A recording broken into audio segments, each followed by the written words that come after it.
অনেক খেলা দেখেছি, কিন্তু এই যে আইজিপি কাপ ক্রিকেট চ্যাম্পিয়নশিপ 2024-25 এই পুলিশের খেলা দেখে আসলে সবার দম বন্ধ হয়ে গেছে।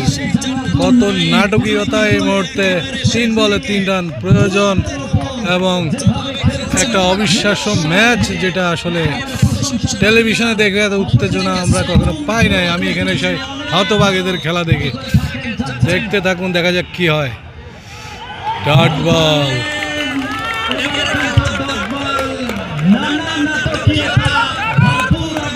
আসলে চরম নাটকীয়তা।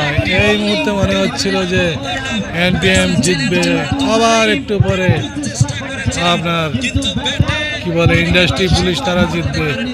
প্রতি মুহূর্তে প্রতি বলে আসলে দিক পাল্টাচ্ছে। জয়ের কে জড়ে, তাই কে জিতে কে হারে। Industrial police 3 run. এই খেলা দেখতে ইতিমধ্যে পুলিশের আইজিপি জাতীয় ক্রিকেট বোর্ডের সভাপতি বাংলাদেশ ক্রিকেট দলের কয়েকজন খেলোয়াড় এসেছেন। দেখা যায় অবশেষে জিতে গেছে, জিতে গেছে। What a save! Oh my God! Oh my God! শেষ মুহূর্তেও খেলার কিন্তু আসলে মোড় ঘুরে গেল।